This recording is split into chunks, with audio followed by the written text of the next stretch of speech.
John Wesley was the founder of the Methodist Church, and is considered one of England's most prominent spiritual leaders as he revived the role of religion in 18th century life. Born on June 17, 1703 in the small town of Epworth, Lincolnshire, Wesley was the 15th of 19 children to Samuel and Susanna Wesley.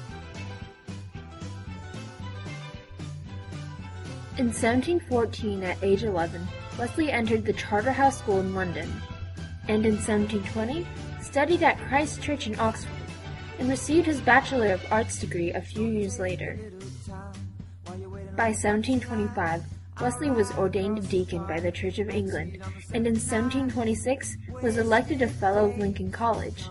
Helping his father in his parish, he was eventually ordained a priest in 1728. However, even after this ordination, Wesley was extremely worried about his own salvation, much like young Martin Luther. Upon returning to Oxford in 1729, Wesley became a teaching fellow and started to be active in a religious club that he and his brother Charles helped organize, called the Holy Club. Criticized by others in the Oxford community, they were known as the Methodists as they were methodical in their religious devotion. John soon became the acknowledged leader of the Holy Club as the number of its participants gradually grew. The members of Holy Club went to church services, prayed, took part in communions, and fasted, ideals the Church of England long disfavored. Also, the Holy Club gave donations to the poor and visited prisoners in the local jail while helping them with rehabilitation. In 1735, Wesley accepted a proposal by James Oglethorpe to become a minister in Georgia, a newly founded colony in North America. Spurred by his desire to spread the principles of the Holy Club, Wesley boarded a ship and met a group of pious Moravian missionaries on his journey, who impressed him with their confidence in spirituality and piety. However, Wesley spent 2 unsuccessful years in the New World, as colonists and Native Americans both rejected his teachings. A failed love affair further pushed Wesley to return to England.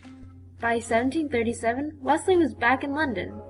There, he stayed in touch with the Moravians, who encouraged Wesley to read the works of Martin Luther and other classics. In 1738, at one of the Moravians' meetings at Aldersgate Street in London, Wesley experienced a conversion as he listened to a reading of Luther's commentary on the New Testament book of Romans. Wesley reported that he was strangely warmed as he wrote that he felt trust in Christ and Christ alone for his salvation. Since Wesley found bishops uninspiring, indifferent, and frankly disinterested in their teachings, and since his efforts were greatly opposed when he tried to work through the Church of England, Wesley began a roaming and moving ministry that promoted a system of Methodist societies that Wesley himself had set up. Banned from preaching inside churches, Wesley turned to giving open-air sermons wherever he could find an audience. This method would soon be known as field preaching.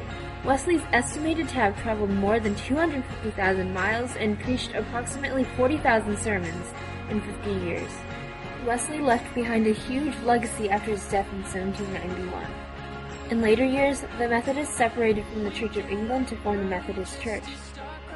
Today, there are as many as 70 million members of the Methodist Church. Much of the Methodism's success as a pietist movement is attributed by Wesley's message of personal spirituality, purity, and care for the needy. Because Wesley made religion relatable with those who felt alienated from the Anglican Church, many conclude that without Wesley, England would probably have underwent social unrest and messy revolutions.